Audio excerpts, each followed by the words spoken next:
Turongeye turabasuhuje cyane inshuti bavandimwe bakunzi ba Nzuri Business Group Limited, reka twizere yuko muri amahoro kandi mukomeje kugubwa neza aho muherereye hirya no hino ku isi. Reka kandi tukwibutse gukanda subscribe, ukanda subscribe wowe utarabikora, ukore na share kugira ngo inshuti n'abavandimwe bajye babasha bose kubona ibyiza byose tugenda tubagezaho umunsi ku wundi, gatanu kuri gatanu. Iyi ngiyi rero ni kampani yanyu ya Nzuri Business Group Limited, aho tuba tubagezaho imitungo itimukanwa, yaba amazu, ibibanza, amasambu bigurishwa cyangwa se bikodeshwa tubicishije kuri iyi channel yacu ya Nzuri Market. Niyo mpamvu tukubwira tuti nyabuneka kanda subscribe kugira ngo utazajya ucikanwa, ukande kukazogera ukomeze kujya ubona ibyo ari byo byose bijyanye n'imitungo itimukanwa, inama n'ibindi n'ibindi. Yes, nk'uko rero mukomeje kubibona tubazaniye inzu y'akataraboneka ya etaje. Ni inzu rwose mu by'ukuri nk'uko muri kubibona ku mashusho yanyu ituzuye. Ni inzu ituzuye ibura amasuku cyangwa se finisage.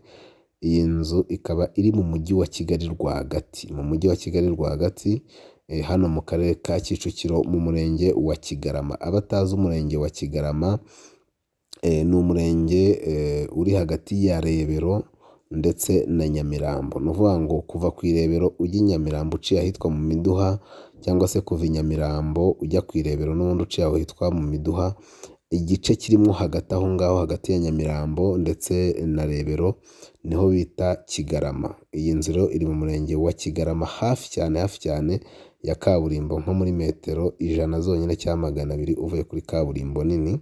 Iyi nzu rero ni inzu ya etaje ibura amasuku gusa, kubera yuko iyi nzu nk'uko mubibona irasakaye, irakinze, inzugi zo hanze z'umuzenguruko zaba izo yaba amadirishya yaba n'inzugi hose irakinze, inzugi z'imbere n'inyuma hose irafunze uretse inzugi zo mu byumba gusa.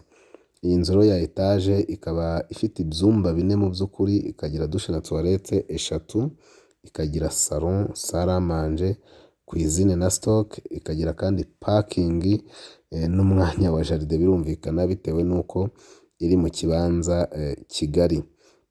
Iyi nzu rero ngusobanuriye neza nakubwira yuko hasi hari salon, salle à manger ndetse na cuisine, hakaba icyumba kimwe na douche na toilette gihuriraho n'abari muri salon.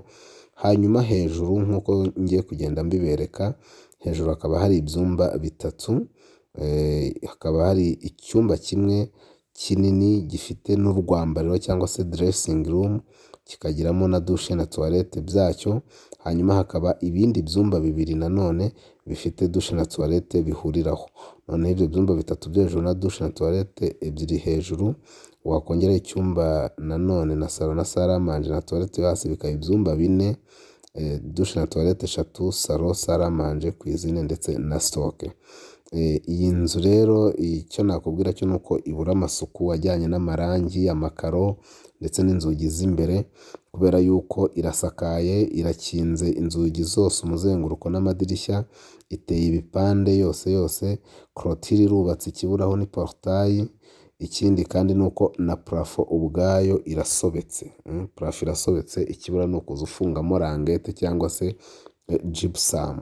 Iyi nzu rero rwose ni bya bindi nyine ukena ufite itungo rikakugoboka, ukabona ko ifite view nziza ureba umujyi wa Kigali wose uko wakabaye. Ikaba iri mu kibanza navuga ko ari Kigali, gifite ubuso bugera kuri 400, kandi murabizi ibibanza by'ubu ko ari bito kuri iki. Hanyuma igiciro cyayo akaba ari amafaranga make cyane. Nyabuneka ngwino ugure etaje iri hafi cyane ya kaburimbo kuri miliyoni 60, ariko nabwo ziri negociable. Miliyoni 60 ziganirwaho. Ushatse wahita ushyiramo ibirahure muri ziriya nzugi n'amadirishya ukaba uyibayemo, ubundi ukajya uyuzuza gahoro, cyangwa se ukaza ukayuzuza ukayijyamo, cyangwa se ukayirangura nawe ukayuzuza ukazayigurisha. Iyi nzu ni byungura cyane, ni imari. Murabizi yuko ubusanzwe nta etaje ijya igurwa munsi ya miliyoni 150. Iyi ngiyi rero ni ukuza ugashyiraho miliyoni 10 zonyine, ugahita uyuzuza ikuzura iguhagaze miliyoni 70 cyangwa se 60 n'imisago, kubera ko nababwiye ko igiciro cya miliyoni 60 kiri negosiyabure. Nyabuneka rero ukunze iyi nzu waduhamagara kuri za nimero zacu arizo 0788 40 88 67 97 cyangwa se 0781 2 inshuro 3 0123. Ngira ngo muri no kuzibona ku masikrini yanyu.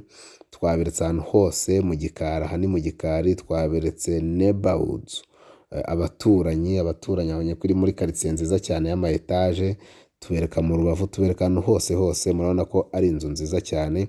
Ni karibu cyane rero, wadusanga no muri Centenary House muri etage ya 2 niho dukorera no mu mujyi wa Kigali rwagati, tukagufasha kumenya cyangwa se kubona inzu yo kugura iri ahantu heza mu bushobozi bwawe, cyangwa se nawe waba ukeneye umukiriya tukakugurishiriza. Ni nako kandi wadusanga ku zindi mbuga nkoranyambaga zose, Instagram, Facebook page, Twitter, hose n'ubundi twitwa Nzuri Market. Kanda subscribe ujye ubona ibyiza byose. Ariko kandi niba ufite ubushobozi, iyi etage ntikwiriye kugucika kuko irahendutse kandi yubatse neza, irakomeye. Ni karibu cyane rero iwacu muri Nzuri Business Group Limited. Umukiriya ni umwami, turabakunda cyane.